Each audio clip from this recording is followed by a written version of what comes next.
안녕하십니까, 이재환입니다. 자, 오늘 이 첫 강의에 여러분들에게 소개될 강좌는 게리직에서 바로 컴퓨터 일반이라는 과목을 아마 여러분들 준비하시는 분들이 지금 아마 이 동영상을 보시리라고 생각이 듭니다. 자, 그래서 이 강좌에서부터 시작해서 5강좌에 대해서는 어떻게 보면 기본 요약에 대한 강의를 의미합니다. 그러니까 본 강좌로 들어가기 전에 게리직이 과연 무엇이며 또 그 게리직에 대한 컴퓨터 일반 과목에서 어떤 내용을 여러분들이 하셔야 될까, 이걸 제가 설명을 잠깐 드리고, 그래서 5강을 통해서 가볍게, 이건 어떤 지식을 전달하려고 하는 내용이 아닙니다. 그냥 처음 게리직 그 컴퓨터 일반을 준비하시는 분이 이런 걸 알아야겠다, 그런 측면에서 여러분들이 그냥 가볍게 들으시면 됩니다.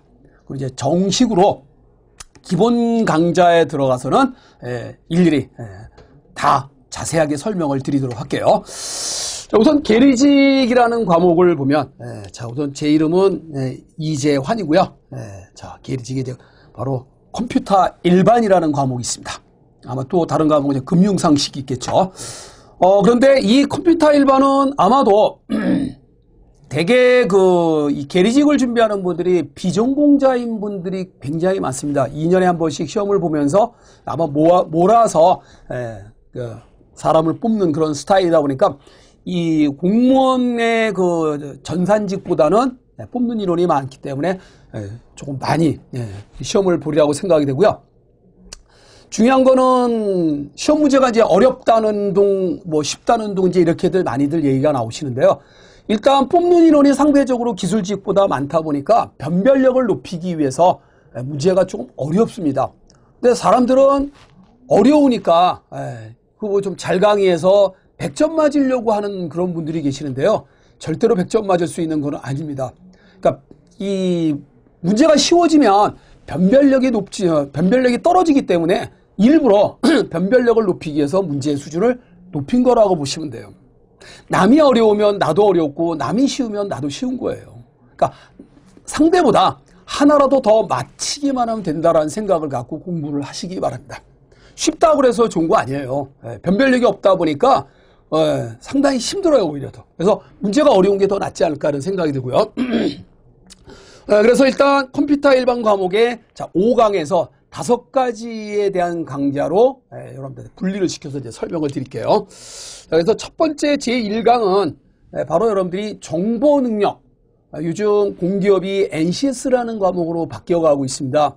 NCS는 직무 능력이에요. 국가 직무 능력 표준이라는 말인데요. 이 컴퓨터를 다룰 수 있는, 예전에는 문맹률로 따졌지만 글을 해독하느냐 못하느냐에 따라서 그 나라의 수준을 따졌는데, 지금은 문맹률이 아니라 컴맹률입니다. 컴퓨터를 얼마나 잘 다루느냐 못 다루느냐, 이거에 의해서 좌지우지 된다고 해도 과언이 아닙니다. 그래서 그 NCS의 10항목 중에 정보 능력이라는 항목이 있어요. 바로 말 그대로 정보를 어떻게 처리할 수 있는 능력, 정보를 처리하고 컴퓨터를 활용하는 능력, 이걸 물어보는 시험으로 이제 바뀌어가고 있습니다. 아마도 이 게리직에서의 그 문제가 이 정보 능력에 관련된 문제로 아마 시험에 많이 나올 거라고 생각합니다. 그러니까 편하게 여러분들이 들으시면 되고요. 제가 설명드리는 내용들은 그냥 이런 용어, 결국은 용어에 대한 이해입니다. 용어에 대한 이해를 여러분들이 잘만 해주시면 공부하는데 굉장히 수월하실 거라고 생각이 되거든요. 자, 정보 능력에 대해서 한번 설명을 드려볼게요. 자, 우리가 이제 자료라는 말하고 정보라는 용어가 나옵니다. 자, 좀 빠른 속도로 해드릴게요. 그런데도 느리다라고 생각되시면 배속을 높여서 보시면 되겠죠. 자, 자료 그러면 영어로 데이터인데, 자, 컴퓨터는 이진수를 다루는 도구입니다. 0과 1만 갖고 따지기 때문에 우리는 스위칭 회로다. 스위치라는 거 잘 아시죠? 온, 오프. 0이다, 1이다, 온, 오프다, 남자, 여자, 동쪽, 서쪽, 이런 식으로. 자, 그래서 가장 최소의 단위가 비트지 않습니까? 비트.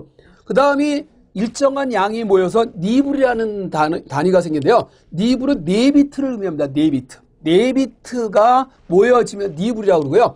8비트가 모여지면 바이트라고 그래요. 이거는 여러분들이 그냥 앉아서 아 그런 용어가 있구나라고 이건 이제 본 강좌에 들어가면 자세하게 설명을 드립니다. 그래서 지나가는 것처럼 이 주마간산식으로 쭉 지나가서 한번 여러분들이 아 저런 게 있구나라고 느끼시기 바랍니다.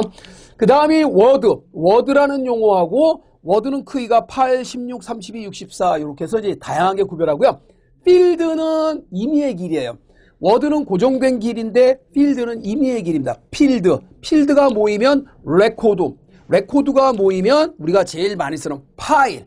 자, 이 파일을 좀 더 체계적으로, 그러니까 파일은 1차원적인 형태로 보관하는 거고요. 이걸 2차원적으로 릴레이션, 관계를 지어서 보관하면 우리는 그걸 뭐라고 그래요? 데이터베이스라고 합니다. 굉장히 중요하죠. 자, DB라는 개념은 2차원적으로 어떤 연관관계, 행과 열의 연관관계를 가진 자료들의 모임이다.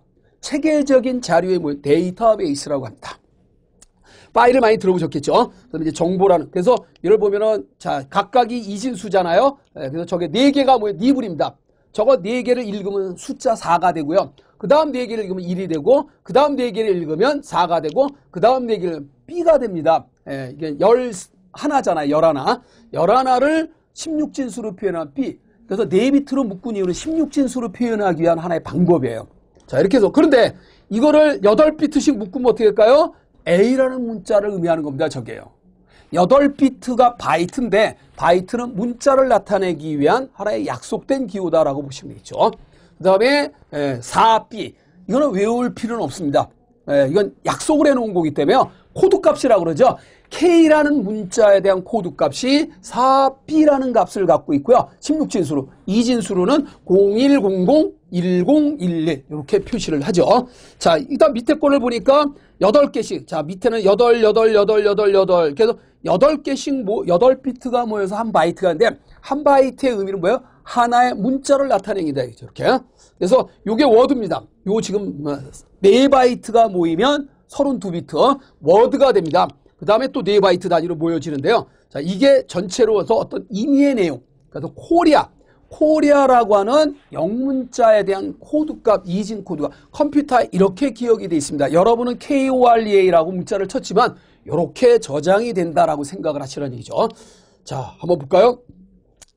우리가 살아오면서 가장 많이 다뤘던 게 바로 숫자 아닙니까? 숫자를 가지고 장난하는 거예요.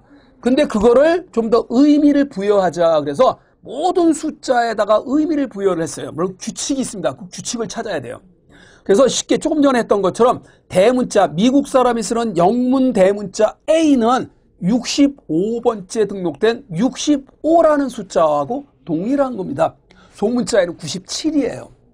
자, 이재환의 환이라는 한글은 51,375를 나타나는 코드값이에요, 사실은. 근데 우리는 이재환의 환이라는 한글이 51,375를 외우고 다닐 필요 없잖아요. 그냥 한글을 깨우치면 환 그렇게 쓰면 돼요. 그렇지만 내가 환이라는 글자를 쳤지만 컴퓨터 안에는 얼마로 들어가 있다? 51,375라는 코드값으로 들어가 있는 거예요. 그렇게 규칙을 정해놓고 우리가 쓰는 거거든요. 자, 보세요. 자, 다음 자료들의 규칙을 한번 말해봐라. 딱 보니까 에이 이거 쉬운 거네. 짝수죠. 예, 2의 배수 짝수지요. 딱 보고 규칙을, 이게 여러분들 IQ 테스트 문제입니다. 수리 능력을 물어볼 때 이제 이런 수칙, 규칙을 찾는 겁니다. 수의 규칙은요, 딱 2가지예요. 등차 수열 아니면 등비 수열이다라는 얘기죠. 자, 이건 짝수입니다. 그래서 여기서 어떻게 이 자료들이 자료입니다. 이 자료들의 규칙을 찾아라. 그러면 그 규칙을 알아내면 정보가 되는 겁니다. 어떤 목적을 위해서 가공을 하면 이거는 짝수들만 모였다. 그래서 이거를 짝수다. 정보 또는 지식이라고 그러죠. 나리지라고 그러죠. 이걸 이제 이건 짝수다 이거죠. 그 다음에 2번째, 참 쉽지만 2번째도 한번 볼까요? 딱 보니까 이 규칙이 뭐냐 보니까 쭉 읽어나가다 보니까 7의 배수가 속속 빠졌네요. 7의 배수가 빠졌죠.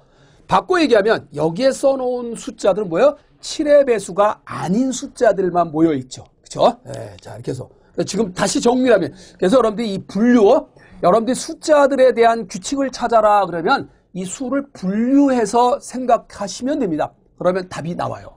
규칙이 보여요. 자, 그래서 빠진 숫자만 박스를 쳐보니까 7의 배수만 쏙쏙 빠졌네요.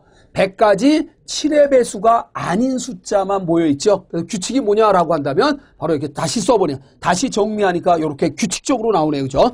7의 배수 자리만 쏙쏙 빠졌죠? 나머지 써있는 숫자는 뭐예요? 7의 배수가 아닌 숫자다. 그래. 그래서 이 솔루션, 해법은요, 7의 배수가 아닌 숫자다라는 얘기죠.